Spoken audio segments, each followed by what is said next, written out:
கிறிஸ்துவுக்குள் பிரியமானவர்களே, இந்த நாளிலும் உங்களை சந்திப்பதில் மிகுந்த சந்தோஷம்.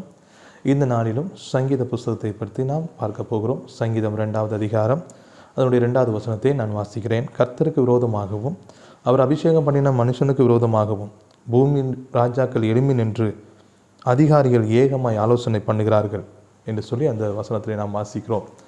நிச்சயமாகவே இன்றைக்கி வாழ்ந்து கொண்டிருக்கிற உங்களுக்கு விரோதமாக கூட ஸ்தோத்திரம் அநேக நபர்கள் எழும்பியிருக்கலாம். ஸ்தோத்திரம் உங்களுக்கு விரோதமாக பேசியிருக்கலாம். ஸ்தோத்திரம் நீ எப்படி வாழ போகிற, நான் பார்க்க தான் போகிறேன்னு சொல்லி ஏளனமாக பேசியிருக்கலாம். அநேக காரியங்களை நீங்கள் முயற்சிக்கும் போது அதுக்கு விரோதமாக செயல்பட்டிருக்கலாம். ஸ்தோத்திரம் பொறாமையினால், ஸ்தோத்திரம் அகந்தையினால், ஸ்தோத்திரம் உங்களை வாழவே விடமாட்டேன்னு சொல்லி அநேக மார்பு தட்டி கொண்டு இருக்கலாம். ஆனால் கர்த்தர் என்ன தெரியுமாங்க சொல்கிறாரு? அதனுடைய ஸ்தோத்திரம் 4வது வசனத்தை படிக்கும்போது, பரலோகத்தில் வீற்றிருக்கிறவர் நகைப்பார். அல்லேலூயா. பரலோகத்தில் வீற்றிருக்கிற ஆண்டவர் நகைப்பாராம். ஸ்தோத்திரம். அப்படிப்பட்ட ஆண்டவர் தான் நம்ம ஆராதிக்கிறோங்க. நமக்கு விரோதமாக யார் எழும்பினாலும், நமக்கு விரோதமாக இந்த உலகத்தின் ராஜாக்களை எழும்பினாலும், ஸ்தோத்திரம் கர்த்தர் நம்ம கூட இருக்கிறாருங்க. அவரால் அபிஷேகம் பண்ணப்பட்ட பிள்ளைங்க நம்ம, அவரால் தெரிந்து கொள்ளப்பட்ட பிள்ளைங்க நம்ம. ஸ்தோத்திரம். அவரை நேசிக்கிறவர்களையும், அவர் யாரை நேசிக்கிறாங்களோ அவங்க யாரையும் எந்த சத்ருவும் ஒன்றும் பண்ண முடியாது, எந்த ராஜாக்களும் ஒன்றும் பண்ண முடியாது, எந்த அதிகாரிகளும் ஒன்றும் பண்ண முடியாது. இன்றைக்கி நீங்கள் ஒரு வேளை ஸ்தோத்திரம் உங்களுக்கு விரோதமாக எழும்பின அதிகாரிகளை குறித்து, உங்களுக்கு விரோதமாக எழும்பின அரசாங்க அதிகாரிகளை குறித்து, சத்துருக்களை குறித்து நீங்கள் சோர்ந்து போயிருக்கலாம். ஒன்றே ஒன்று ஆண்டவர் சொல்கிறார், என்னை கேளுங்க. இன்றைக்கி அந்த சத்துரு சொல்கிறத, அந்த ஸ்தோத்திரம் சாத்தான் சொல்கிறத, அந்த மனுஷன் சொல்கிறத கேட்காதீங்க. அவன் சபிக்கலாம், உங்களை வாழ விடாமல் ஆக்குவேன்னு சொல்லலாம். அதெல்லாம் நீங்கள் கேட்காதீங்க. ஆண்டவர் சொல்கிறாரு, என்னை கேளுங்க. 8வது வசனம், என்னை கேளும், அப்பொழுது ஜாதிகள் உமக்கு சுதந்திரமாகவும் பூமியின் எல்லைகளை உமக்கு சொந்தமாகவும் கொடுப்பேன். ஆண்டுடைய வார்த்தையை மட்டும் நீங்கள் கேளுங்க.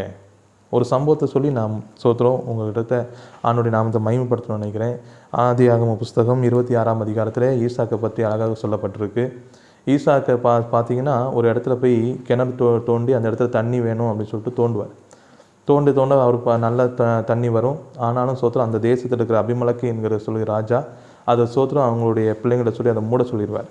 இப்படி ஒவ்வொரு இடத்துலையா தோண்ட அந்த ஸ்தோத்திரம் அந்த ராஜா அவருக்கு விரோதமாகவே இருந்தார். நீ எப்படி வாழ்கிறங்கிறத பார்ப்போம், நீ எப்படி நல்லா இருக்கிறங்கிறத பார்ப்போம் அப்படின்னு சொல்லிட்டு ஒவ்வொரு காரியத்தை செய்யும் போதும் ஈசாக்கு செய்யும் போதெல்லாம் தடை பண்ணார். கடைசியில் ஈசாக்கு ஒரு நாள் சோர்ந்து போய் அந்த ராத்திரியில் படுத்திருக்கும் போது ஆண்டவர் அவர்கிட்ட போய் பேசுகிறாரு. அதுதான் 26ஆம் அதிகாரம் 24ஆம் வசனம் சொல்லப்பட்டிருக்கிறது. ஸ்தோத்திரம்.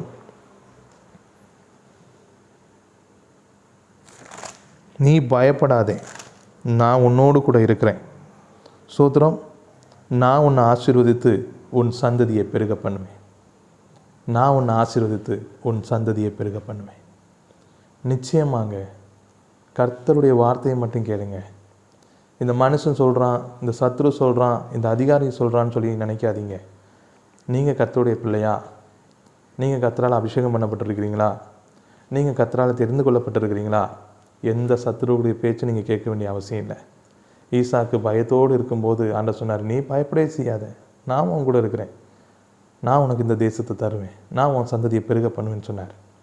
அது ஸ்தோத்திரம். அதை கேட்டு அவருக்கு ரொம்ப சந்தோஷம். அடுத்த நாள் பார்த்தீங்கன்னா அதே விரோதியாகிய ராஜா வரார்.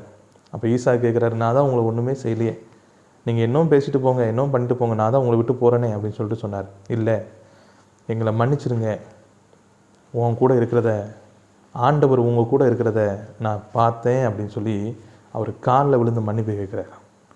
இன்றைக்கி நீங்களும் ஸ்தோத்திரம் அமைதியாக இருங்க, பொறுமையாக இருங்க, ஆண்டவருக்கு பிள்ளையாக மட்டும் இருங்க. யார் உங்களுக்கு விரோதமாக எழும்புனாங்களோ அவங்க உங்கள் காலில் வந்து விழுவாங்க, அவங்க உங்கள் பட்சத்தில் வருவாங்க, உங்கள் கூட ஆண்டவர் இருக்கிறார் என்பதை அறிவாங்க. ஸ்தோத்திரம். நிச்சயமாகவே இந்த 2ஆம் சங்கீதத்தில் ஆண்டவர் சொல்கிறார், தன்னுடைய பிள்ளைகளுக்கு விரோதமாக யார் எழும்பினாலும் சரி அவர்களை இகழ்கிற தகப்பனாக இருக்கிறார், அவர்களை பார்த்து நகைக்கிற தகப்பனாக இருக்கிறார். அதனால் சோர்ந்து போகாதீங்க. ஸ்தோத்திரம். அவருடைய பிள்ளையாக இருக்கிற ஒவ்வொருவருக்கும் ஆண்டவர் ஆசீர்வாதத்தை வைத்திருக்கிறார். ஸ்தோத்திரம். நிச்சயமாக இந்த வார்த்தை உங்களை ஸ்தோத்திரம் தேற்றும் என்று சொல்லி நான் நம்புகிறேன். தொடர்ந்து அடுத்த சங்கீதத்தில் நாம் பார்ப்போம். தலைகளை தாழ்த்தி ஜெபிப்போம். நல்ல பிதாவே, நன்றியோடு உம்மை துதிக்கிறேன், ஸ்தோத்தரிக்கிறேன் சப்பா. ஆண்டவரே, இந்த சங்கீதம் 2ஆம் சங்கீதத்திலே ஆண்டவரே சோத்திரம் ஆண்டவரே, உமக்கு விரோதமாகவும் உமக்கு அபிஷேகம் பண்ணப்பட்ட பிள்ளைகளுக்கு விரோதமாகவும் எழும்புகிற சத்துருக்களை ஆண்டவரே சோத்திரம் நீர் நிர்மூலமாக்குற தகப்பனாக இருக்கிறீர். அதே போல யார் எங்களுக்கு விரோதமாக எழும்பினாலும் அவர்களை வெட்கப்படுத்தி ஆண்டவரே சோத்திரம் அவர்களை எங்களை பட்சத்தில் வர வைக்கிறீர். அவர்களுக்கு முன்பதாக எங்களை மேன்மைப்படுத்துகிற தகப்பனாக இருக்கிறீர். அதுக்காக உமக்கு ஸ்தோத்திரம். இந்த நாளிலும் இதை கேட்டுக்கொண்டிருக்கிற உங்களுடைய பிள்ளைகளுக்காக ஸ்தோத்திரம் ஆண்டவரே. இதே போல் ஆண்டவரே சோத்திரம் அப்பா, அநேக விரோதிகள் அநேக சத்துருக்கள் எழும்பி நின்று உங்களுடைய பிள்ளைகளுக்கு விரோதமாக அநேக வார்த்தைகளை பேசியிருக்கலாம் ஆண்டவரே சோத்திரம். யார் யார் விரோதமாய் பேசினார்களோ அவர்களை சோத்திரம் ஆண்டவரே மன்னிப்பு கேட்கத்தக்கதாக நீர் கிரியை செய்ய போகிற கிருபைகளுக்காய் உமக்கு கோடி ஸ்தோத்திரம். உம்முடைய பிள்ளைகளை கர்த்தர் ஆசீர்வதித்திருக்கிறீர், அபிஷேகம் பண்ணியிருக்கிறீர். உனக்கு விரோதமாய் உருவாக்கப்படும் ஆயுதம் வாய்க்காதே போகும் என்று சொன்ன ஆண்டவர் இந்த நாளிலே ஒவ்வொரு பிள்ளைகளையும் ஆசீர்வதிக்கிற கிருபைகளுக்காய் உமக்கு கோடி ஸ்தோத்திரம். இயேசுவின் நாமத்தில் ஜெபிக்கிறோம் எங்கள் ஜீவனுள்ள நல்ல பிதாவே. ஆமேன், ஆமேன், ஆமேன்.